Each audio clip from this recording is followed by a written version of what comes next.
Hello' guys, আজি আকৌ এবাৰ লগ পালোঁ নতুন এটা ভিডিঅ'ৰ সৈতে। চ' যদি আমাৰ ভিডিঅ'টো ষ্টাৰ্ট কৰাৰ আগত এটা কথা ক'ম যে যদি আমাৰ ভিডিঅ'বোৰ ভাল লাগে তেতিয়াহ'লে লাইক কৰিব, কমেণ্ট কৰিব, শ্বেয়াৰ কৰিব। যদি কিবা সুধিব লগা থাকে তেতিয়া কমেণ্ট কৰিব। লগতে চেনেলটো ছাবস্ক্ৰাইব কৰি দিব, লগতে থকা বেল আইকনটো দবাই দিব আৰু যাতে আমাৰ আহিবলগীয়া ভিডিঅ'বোৰ আপোনালোকে মিছ নকৰে। চ' আজি আমি ভিডিঅ'টো কভাৰ কৰিম বাজাজ পালচাৰ 150 STD মডেলৰ ওপৰত। অৰ্থাৎ আমি তাৰ আজি ইমান স্পেচিফিকেশ্যন নকওঁ, মানে গাড়ীখনৰ নিউ আপডেট এটা আহিছে। চ' সেইটো আপডেট ক'বলৈ আহিলোঁ। চ' গাড়ীখনত যিটো আপোনালোকে গ্ৰাফিক্স দেখা পাই আছে, এই গ্ৰাফিক্স হওক, তাৰ কালাৰ হওক, এইটো টোটেলি চেঞ্জ কৰি দিয়া হৈছে। আৰু তাৰ নেক্সট ক'বলৈ গ'লে বাজাজ পালচাৰ 150 যোনটো ডাবল ডিছ আছে, সেই মডেলটোত যিটো কালাৰ আহে সেইটো দিয়া হৈছে আৰু তাৰ আগৰ মাডগাৰ্ডটোৰ কাৰ্বন ফিনিছ দিয়া গৈছে।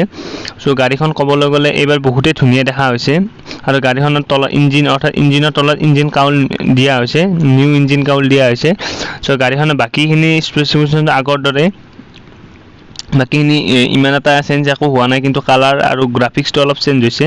চেম গিয়াৰ পজিশ্যন হওক, বাকী চব চেমেই আছে, কিন্তু গাড়ীখনৰ যিটো গ্ৰাফিক্স সেইটো চেঞ্জ হৈছে। চ' গাইজ, আজি ভিডিঅ'টো ইমানেই। লগ পাম নেক্সট এটা ভিডিঅ'ৰ সৈতে।